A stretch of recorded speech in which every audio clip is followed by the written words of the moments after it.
सकते हैं। हमारे वो भाग्य विधाता, वो हमारी किस्मत लिखने वाले, पता नहीं ऊपर वाले ने हमारी किस्मत में क्या लिखा था मुझे नहीं मालूम, लेकिन एक ऐसे इंसान इस धरती पे आए और उन्होंने हम सबकी किस्मत इतनी शानदार लिखी कि आज हम सबकी बल्ले बल्ले हो गई साहब। और उनको मैं बताऊं कि जितना ज़्यादा जो धन्यवाद दे सकते हैं हम दिल से दें, और आप भी दें संजीव सर के लिए जो हम सबकी ज़िंदगी में एक भगवान के रूप में आए। मैं चाहूँगा कि दिल से जरूर ताली उनके लिए बजाएं। पर्सनली मेरी ज़िंदगी में बड़ा रोल है सर, क्या से क्या बना दिया आपने। अरे कभी नहीं सोचा था, क्या बोले अब तो नहीं सोच रहे बोले क्या और क्या नहीं हो। मैं जब सुबह आया था, मैं रामवीर सर और शिव कुमार सर बाहर देख रहे थे, हमारे अविनाश जी कहाँ दिखाई नहीं दे रहे थे। मैं बात कर रहा था, मैंने कहा अविनाश जी ने तो पूरा थाईलैंड खरीद लिया आज। आपने देखा बाहर जैसे आ रहे थे तो बसें तकरीबन 200-300 बसें खड़ी और बड़ी बड़ी डबल डेकर वाली। हिंदुस्तान में तो ऐसी बसें देखने को नहीं मिलती। पूरा थाईलैंड खरीद के खड़ा कर दिया यहां पे। हमने सुना था, किताबों में पढ़ा करते थे कि अंग्रेजों ने हिंदुस्तान के ऊपर कुछ समय के लिए राज किया। आज साला यहां गुलाम बना के रख रखा है इनको। इससे बड़ा मोटिवेशन क्या चाहिए यार। आज से पहले हमारे देश के प्रधानमंत्री जितने हुए उन्होंने शायद उनसे बदला लिया या नहीं लिया, लेकिन संजीव सर ने और हमें इस लायक बना दिया कि लो बदला इनसे। आप इनको कुछ भी बोल दो कोई फर्क नहीं पड़ने वाला नहीं, क्योंकि हमारी लैंग्वेज इनको समझ में नहीं आती, इनके हमारे नहीं आती, तो इसलिए कोई दिक्कत नहीं है। आज हिंदुस्तान से बहुत सारे लोग इस प्रोग्राम को लाइव देख रहे हैं, आने वाले समय में देखेंगे। हम सबके लिए एक बड़ा इतिहास बन गया, और ये हमारे लिए नहीं, ये डायरेक्ट सेलिंग का एक इतिहास बन गया कि वाह कोई कंपनी क्या से क्या कर गई। अपने स्टेट से बाहर लोग नहीं निकल पाए, डिस्ट्रिक्ट से बाहर नहीं निकल पाए, गांव से बाहर नहीं निकल पाए, और हमें तो 7 समुंदर बाहर निकाल के। आज से पहले जब संजीव सर स्टेज पे आते थे तो ये बोला करते थे कि दोस्तों एक दिन होगा कि पूरे हिंदुस्तान में जलवा होगा। और आज मैं कहना चाहता हूं आपको, और आपका में सहमति प्राप्त है मुझे, कि आज उस घोषणा का उद्घोष हो चुका है कि अब वो दिन दूर नहीं कि एसलीपीएस वेलनेस का पूरी दुनिया में राज होगा। आज ये शुरुआत हो चुकी है। क्या आपको लगता है हो गई? लगता है हो गई। कितनी भी मेहनत करे हमने, लोगों ने बोला हमने स्ट्रगल किया, हमने मेहनत किया। इतनी मेहनत कहां की हमने, इतना स्ट्रगल कहां किया। थाईलैंड में मंच मिल गया, इससे ज्यादा इसके सामने सारे स्ट्रगल, सारी मेहनत, सब कुछ खत्म हो गया। आज अगर धन्यवाद दें तो हमारी कंपनी के डायरेक्टर साहब, फाइनेंस डायरेक्टर, जिन्होंने हमारे अकाउंट में आज तक हमने देखे थे, जिसके बाद जियो का फोन है तो जियो का मैसेज आता है, ये प्लान आ गया ये ले लो। एयरटेल का फोन है तो एयरटेल का मैसेज आता है। लेकिन जैसे ही शुक्रवार होता है, मामचंद सर एक मैसेज भेजते हैं, वो बड़ा सुकून देता है। हम सबको 7 दिन में याद दिलाते हैं, किसी को एचडीएफसी के माध्यम से, किसी को एसबीआई के माध्यम से, किसी को आईसीआईसी के माध्यम से, किसी को पीएनबी के, कि बेटा खुल के खेल दुनिया के अंदर। मैं बैठा हूं ना पीछे पैरे को पैसे भेजने के लिए, और हम लोग खुल के चल देते हैं। क्या चाहिए और मोटिवेशन, इससे ज्यादा क्या मैसेज हम लोगों को चाहिए। आज पूरा हिंदुस्तान को मजबूर कर दिया संजीव सर ने कि वास्तव में डायरेक्ट सेलिंग करके हिंदुस्तान में नहीं, दुनिया के कोने कोने के अंदर एक नई इतिहास बनाया जा सकता है, एक नया परचम लहराया जा सकता है। और वो सिर्फ एडब्ल्यूपीएल फाइटर ही करके दिखा सकते हैं, क्योंकि उनके पास संजीव सर और एसलीपीएस वेलनेस है। आज ये बताने की जरूरत नहीं है क्या कमाया क्या नहीं कमाया, ये कमाई तो है। ये इससे बड़ी कमाई क्या चाहिए यार। कहां खड़े हम, और ये छोटी कमाई लगे और हम बोलते हैं हिंदुस्तान में डायरेक्ट सेलिंग में सबसे ज्यादा अचीवमेंट अगर किसी ने लिया है तो वह एसलीपीएस वेलनेस के फाइटर हैं साहब। अभी ताली कम क्यों बजी कि मेरी बात में कंफ्यूजन था, आप समझे नहीं। बताइए कौन सी कंपनी के इतने सारे लोगों ने आके इस स्टेज पे बोला है। कौन सी कंपनी में कितने 20, 30, 25 सालों में, 27 सालों में ऐसे ऐसे इतिहास बनाए हैं और यहां सारे लोगों ने बोला है। बताओ किसी ने बोला है तो? गूगल निकालो, यूट्यूब निकालो, कोई नहीं मिलेगा। सिर्फ पहली बार हम ही निकलेंगे, रिकॉर्ड हमने बनाया है, अगली बार हम अपना रिकॉर्ड खुद ही तोड़ लेंगे। इसके पीछे वजह क्या है कि मेरे दोस्त, दुनिया में हर आदमी कामयाब होना चाहता है, पहले चाहिए उसको एक प्लेटफॉर्म। हम लोग किस्मत वाले हैं कि प्लेटफॉर्म मिल गया। उसके बाद चाहिए एक ऐसा इंसान जो हमें विजन दे सके, जो रोड मैप तैयार कर सके, जो मार्गदर्शन कर सके, जो हमें बता सके कि बेटा तू कहां गलती कर रहा है और अब तुझे क्या करना चाहिए। ऐसा विजन, ऐसा मार्गदर्शन सिर्फ असली बेस वेलनेस वालों को ही प्राप्त है, बाकी किसी को प्राप्त नहीं है। ऐसा इससे बड़ा अचीवमेंट क्या होगा? मुझे याद है जब हम लोगों ने शुरुआत की थी, हम तरसा करते थे कभी कोई एमरल्ड बन जाए और फेसबुक पे किसी का पोस्ट डालें, congratulation our new emerald leader. अब तो मैं सच बताऊं, जब तक हम पोस्ट बनवाने की सोचते हैं कि एक डायमंड बन गया, तब तक कोई दूसरे का स्टेपेंडेंसी का मैसेज सब करता है, गुरुजी मैं भी बन गया। तो फिर क्या है ना, मैं रुक जाता हूं, मैं सोचता हूं 5-7 हो जाते हैं तब डालेंगे। अब जैसे ही 7-8 हुए और डालने का मन किया, तब तक 2-3 का और आ जाता है। अब तक तो वो बन रहे थे जिनसे हम मिले थे, जिनका चेहरा जानते थे, अब तो वो भी बनने लगे जिनसे आज तक हम मिले नहीं, पहली बार डायमंड बन के मैसेज कर रहे हैं, सर मैं भी बन गया। क्या चाहिए दोस्त? कितने सारे करोड़पति, कितने सारे कामयाब लोग, लेकिन इसके पीछे एक ही चीज रही। और मैं आज आपके सामने बताऊं कि मैं अपने आप को बड़ा गौरवान्वित महसूस करता हूं कि इस प्लेटफॉर्म को, और आप सबको भी बताना चाहता हूं, इस प्लेटफॉर्म को मेरी जिंदगी में अगर आया तो ऊपर वाले के आशीर्वाद से। क्योंकि जिसके ऊपर वाले का आशीर्वाद नहीं होता है ना, उसके ऊपर उसको प्लेटफॉर्म कभी नहीं मिल पाता है। कैसे मिला? शायद हैं 2-3 मिनट बताऊं। जब AWPL में शुरुआत की थी, उससे पहले से मैं संजीव सर को कभी नहीं जानता था। ये वास्तव बात है। देखिए भगवान संयोग कैसे बनाता है। मैं जयपुर गया हुआ था, पास्ट में हम अलग अलग थे। मैं सिर्फ ये जानता था कि जहां पे हम लोग काम कर रहे थे, तो सर के पास व्हाइट कलर की एक क्रूज कार हुआ करती थी, शेवरलेट की क्रूज, जो अब बंद हो गई। आई थिंक PB35 उसमें नंबर था, पठानकोट का। मेरे पास भी क्रूज हुआ करती थी, उसमें UK07 था, वो भी शेवरलेट की क्रूज ही थी। भगवान देखिए कैसे संयोग मिलाता है। क्यों क्रूज आई मुझे नहीं मालूम। हम लोग प्लान फॉलोअप करने जयपुर गए, और जब जयपुर गए तो मेरे साथ में एक मेरे साथी और थे, और कोई एक रास्ता था, शायद दिलीप सर कहाँ का होगा मुझे नहीं मालूम, कौन सी रोड, कालवाड़ रोड कोई जगह है, और एक डिवाइडर रोड पे हम 2 लोग क्रूज लेके इधर से आ रहे। सामने खड़ी एक क्रूज मुझे दिखाई दी, उसके ऊपर लिखा हुआ था आर्मी, और मैंने देखा यार आर्मी लिखा हुआ है, PB35, तो ये संजीव सर कोई है, उनकी गाड़ी है, कोई है उनकी गाड़ी है। संयोग देखिए कैसे बनता है। मैं आगे चला गया, 200 मीटर जाने के बाद में मन में आया जब दिखी गई तो मिल ही लेते हैं। पता नहीं क्यों मैंने यू टर्न लिया। मैं यू टर्न लिया, गाड़ी के आगे गाड़ी खड़ी की, गाड़ी के आगे गाड़ी खड़ी करके मैं ड्राइवर साइड से उठा।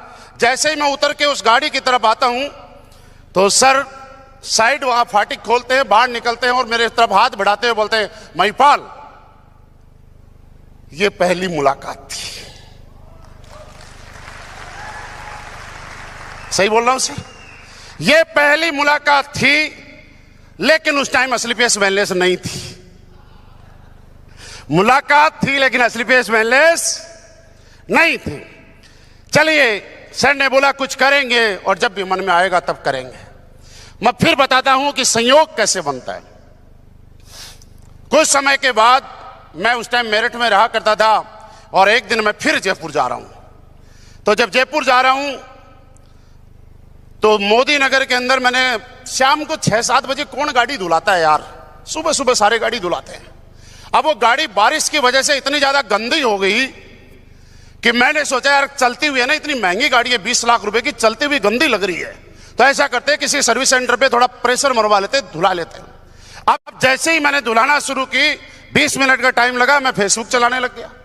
अब फेसबुक जैसे ही चलाने लगा, सर ने कुछ प्रोडक्ट डाले हुए। अब अचानक दूसरी बार मैंने फोन पे पहली बार बात हुई उस दिन, पहले बाई फेस और फोन पे पहली बार।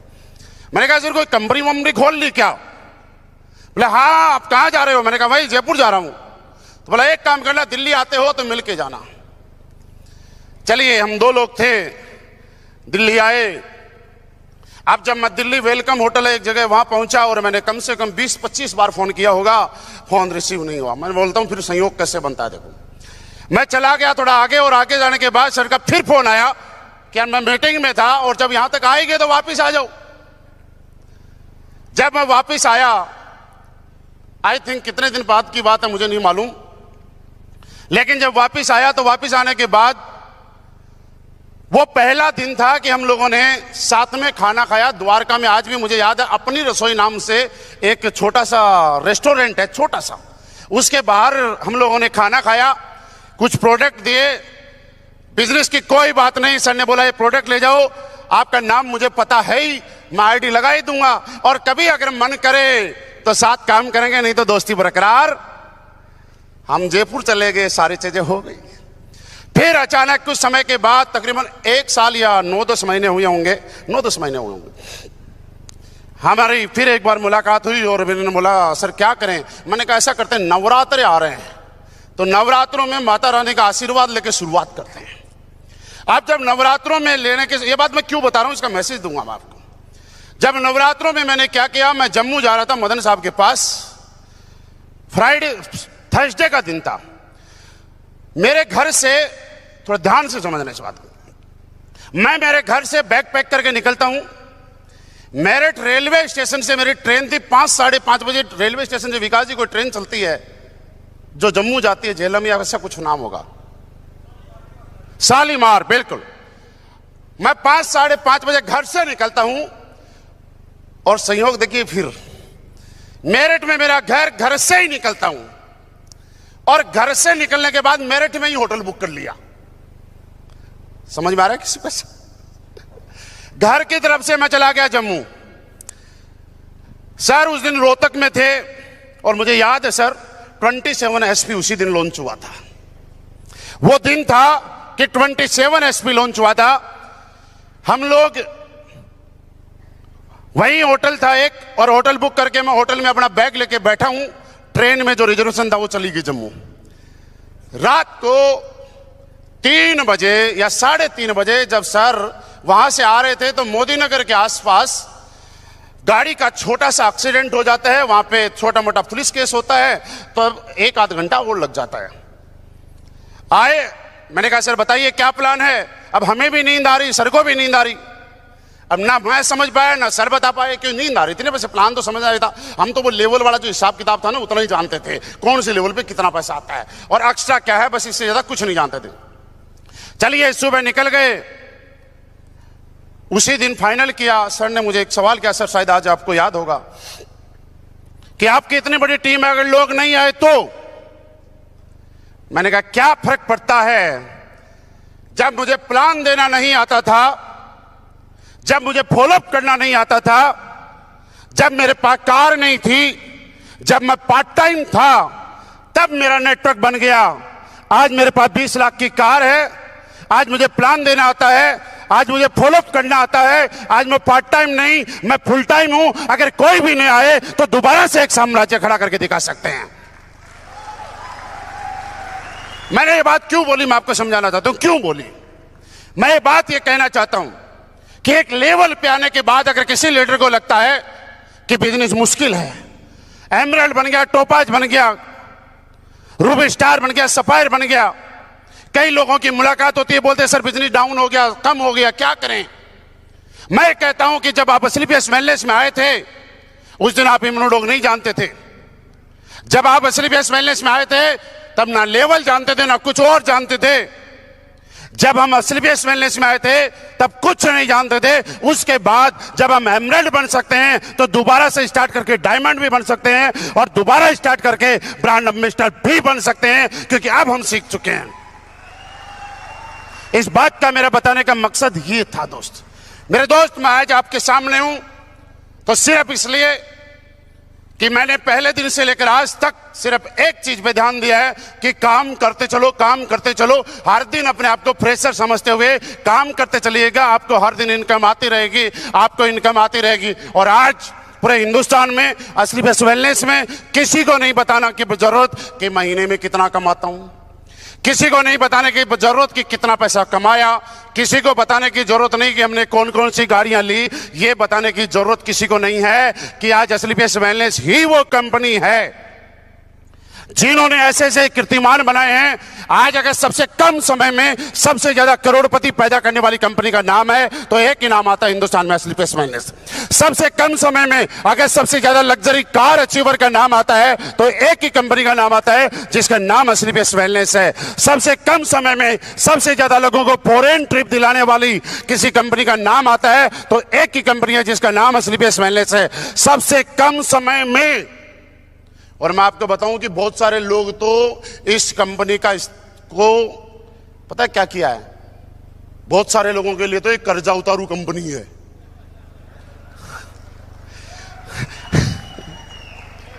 समझ रहे हैं ना? बहुत सारे लोग अलग अलग जगह से कर्जा लेके आए थे, कोई 5 लाख का, कोई 7 लाख का, कोई 2 लाख का, कोई 3 लाख का, कोई 1 लाख का। अरे असली बेस्ट वेलनेस कोई कंपनी थोड़ी है, ये तो वो कंपनी है जिन्होंने गरीबी के दाग धो दिए और हमारा सबका कर्जा उतार दिया। ये कर्जा उतारू कंपनी है सबकी। मेरे दोस्त, हमारा आज ये मिशन हम लेके जा रहे हैं कि अब तक जो काम किया और पिछले 9 साल में किया, 9 साल में हमें हिंदुस्तान से विजन मिला था और आज हम इतनी बड़ी चीजें देख चुके हैं कि आने वाले 1 साल के अंदर हम पिछले 9 साल से भी बड़ा काम करेंगे, दिन रात मेहनत करेंगे, क्योंकि अब मुझे नहीं लगता कि किसी को मोटिवेट करने की जरूरत है। क्या मेरी बात से सहमत हैं? और जब भी मैंने बोला ना, कामयाब होने के लिए एक आदमी ऐसा होना चाहिए जो आपको प्रेरित कर सके। लोग ऐसा बोला करते थे कि 18 लेवल के बाद क्या होगा। 2 दिन पहले डायमंड मीटिंग थी, पता चल गया होगा क्या होगा? पता चल गया? किसी किसी को ऐसा लगता है, क्या गारंटी है असली बेस्ट वेलनेस? मैं आपको बताता हूं क्या फ्यूचर है। बिंदास होके काम कीजिए, आपको टेंशन लेने की जरूरत नहीं है। आपसे ज्यादा टेंशन मुझे होनी चाहिए। बताऊं क्यों? महीने की किस्तें आपसे ज्यादा मेरी जाती हैं, महीने के खर्चे आपसे ज्यादा मेरे हैं। अरे जब मुझे टेंशन नहीं तो फिर आपको क्या टेंशन लेने की जरूरत है? क्योंकि मेरे पीछे से कान में आवाज आती है, खुल के खेलिए, मैं हूं ना, और वही आवाज मैं आपको ट्रांसफर कर रहा हूं। टेंशन नहीं लेना, कोई है पीछे जो हम सबको संभाल सकता है। तो दोस्त, आज अगेन हम सबको असली बेस्ट वेलनेस के 9वें जन्मदिन की बहुत बहुत शुभकामनाएं। और आज हम यहां से प्रण लेके जाएंगे कि अब और ज्यादा मेहनत करेंगे, और ज्यादा ताकत लगाएंगे, मेहनत करेंगे फ्रेशर की तरह और अपना रोल निभाएंगे एक लीडर की तरह। हम सारे लोग यहां से जाने के बाद वो प्रोग्रेस करेंगे कि अब तक तो हिंदुस्तान ने देखा है, लेकिन आने वाले टाइम में पूरी दुनिया देखेगी कि यार असली बेस्ट वेलनेस वाले फाइटर हैं जो कुछ पता नहीं क्या खाते हैं। यार क्या खाते हैं? हमारे लोगों में जोश की यही तो प्रॉब्लम है। जब मैं उनसे पूछा हूं क्या खाते हैं तो लोग बोलते हैं थंडर ब्लास्ट। भाई थंडर ब्लास्ट खाने की चीज नहीं है, वो पीने की चीज है। खाते क्या है ये हमें नहीं मालूम, लेकिन हमें पता है कि यहाँ पे जो हम लोगों ने आज तक किया पूरे हिंदुस्तान के लिए हम एग्जाम्पल बने। हम लोगों ने बड़े बड़े अचीवमेंट लगे। आज हम मेरी तरफ से उस हर इंसान का बहुत बहुत धन्यवाद जिसने मुझे यहां तक पहुंचाया। आप सभी का बहुत बहुत धन्यवाद। असली बेस्ट वेलनेस का दिल की गहराइयों से बहुत बहुत धन्यवाद। मामचंद सर का, संजीव सर का बहुत बहुत धन्यवाद। मुझे याद है पुराने ऑफिस के अंदर सुबह 4 बजे, 3:30 बजे, सुबह 5 बजे तक मैंने आईडी ग्रीन कराई है। और मैं क्या बताऊं, एक कंपनी ओनर, एक कंपनी डायरेक्टर जिनके पास इतनी बड़ी कंपनी है, मेरे जैसे एक छोटे से इंसान को सुबह 5 बजे टाइम दे रहे हैं। इससे बड़ा मेरे लिए क्या हो सकता है यार? ये मेरे लिए बड़ी बात है। आज हमें धन्यवाद। यहां पे पता नहीं हमारे अविनाश जी कहां गए। मैं तो बोल रहा हूं कि भाई, हाँ, मेरा मन कर रहा है आपको यहां पे बुला के बुक्का देने। एक जोरदार तालियां अविनाश जी के लिए। लाओ बुका लाओ। हम चाहते हैं कि अब तक तो थाईलैंड खरीदा है, तुम स्विट्जरलैंड भी खरीद लो।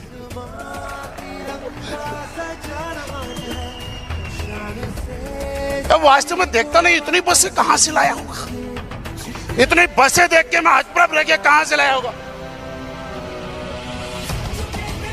अपनी देसी भाषा में बोले तो इतनी अंग्रेजन कहां से लाया होगा।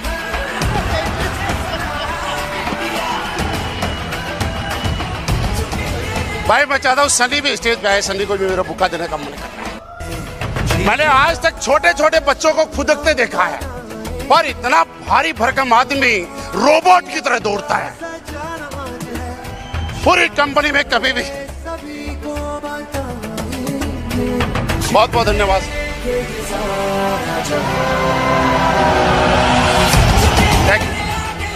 देखिए मेरा बुका सारे रॉयल इंडिया वेकेशन वाले खुद ही अपना अपना समझे, क्योंकि सबको नहीं बुला सकता, लेकिन वास्तव में मैं ये मैसेज क्या था पता है, हमारी जिंदगी में हमारी कामयाबी है ना बहुत बड़े लोगों का रोल है, बहुत लोगों का रोल है। अगर ये इतना बड़ा मैनेजमेंट, इतना बड़ा सिस्टम नहीं होता तो शायद हम लोगों ने रैंक तो ले लिए, लेकिन ये प्रोग्राम नहीं कर रहे होते, और ये प्रोग्राम नहीं कर रहे होते तो हमारे ग्रुप में ये एनर्जी नहीं आ रही होती। मैं ये कहता हूं कि मेरा रोल रॉयल एम्बेसडर बनने में ओनली 5, 7, 10% होगा, 90%